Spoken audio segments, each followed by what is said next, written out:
യുദ്ധം ഇങ്ങനെ കൊടുമ്പിരി കൊണ്ട് നിൽക്കുന്ന സമയമാണല്ലോ. യുദ്ധത്തിനോട് മലയാളികൾ കാണിക്കുന്നൊരു രീതി ആശങ്കപ്പെടുത്തുന്നതാണ്.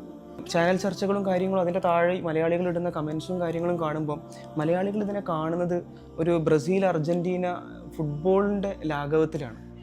ഇവരിത്ര ഇട്ടു. നമ്മുടെ വീടുകളിൽ ആൾക്കാർ സേഫ് ആണെന്നുണ്ടെങ്കിൽ ബാക്കിയുള്ളവർക്ക് എന്തും സംഭവിച്ചോട്ടെ എന്നുള്ളൊരു മനോഭാവം ഉണ്ടല്ലോ. ലോകത്ത് എവിടെയാണെങ്കിലും കുട്ടികൾ മരിച്ചു കഴിഞ്ഞാൽ മാതാപിതാക്കൾക്ക് ഉണ്ടാകുന്ന വേദന ഉണ്ടല്ലോ, അത് തുല്യമാണ്.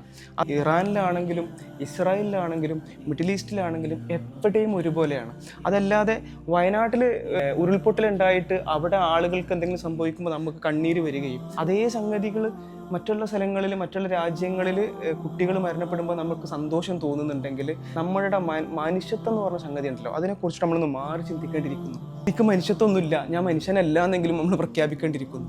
നമ്മുടെ വീടിനടുത്ത് നടക്കുന്ന കാര്യങ്ങൾ മാത്രമാണ് നമ്മൾ അലട്ടുന്നത്, അതല്ലാത്തത് മുഴുവൻ നമ്മൾ രസകരമായിട്ട് കാണുന്നു. കമൻട്രി ബോക്സിൽ ഇരുന്നിട്ട് കമൻട്രി പറയുന്ന ആൾക്കാരുടെ ലാഘവത്തിൽ നമ്മളിതിനെ കാണുന്നു. ഇതൊരു പ്രയാസകരമാണ് ഈ വിഷയം. മിഡിൽ ഈസ്റ്റിലും മറ്റുള്ളൊക്കെ ജോലി ചെയ്യുന്ന കുട്ടികളുള്ള മാതാപിതാക്കൾ ഇന്നലെ ഉറങ്ങിയിട്ടുണ്ടാവില്ല. ഇറാനിൽ ഒരു ചെറിയ സ്കൂളിലേക്കാണ്, പ്രൈമറി സ്കൂളിലേക്കാണ് മിസൈൽ കയറിയിട്ട് 100-ലധികം ചെറിയ പെൺകുട്ടികൾ മരണപ്പെടുന്നത്. ആ വാർത്ത ഒരു മനുഷ്യനെ ദുഃഖിപ്പിക്കുന്നില്ല എങ്കിൽ നമ്മുടെ മനുഷ്യത്വത്തിനെ കുറിച്ച് നമ്മൾ ചിന്തിച്ചേ പറ്റൂ. നമ്മൾ എവിടെയാണ് നിൽക്കുന്നത് നമ്മൾ ചിന്തിച്ചേ പറ്റൂ.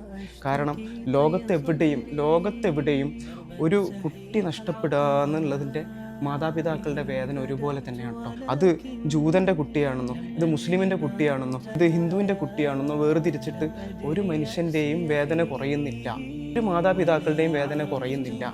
2 ആഴ്ച മുമ്പ് വരെ എപ്സ്റ്റൈൻ ഫയൽസും കാര്യങ്ങളും വന്നിട്ട് ലോകം അതിൻ്റെ ഭീകരത കണ്ട് ഞെട്ടി നിന്നിട്ടുണ്ടായി. ഇതിൽ കണ്ണികളായിട്ടുള്ള നെതന്യാഹുവും ട്രംപും 2 ആഴ്ചകൾക്ക് ഇപ്പുറം ഇറാനുമായിട്ട് യുദ്ധം ചെയ്ത് വിശുദ്ധരാക്കപ്പെടുന്നു എന്നുള്ളതാണ് ഏറെ ഭയപ്പെടുത്തുന്ന കാര്യം.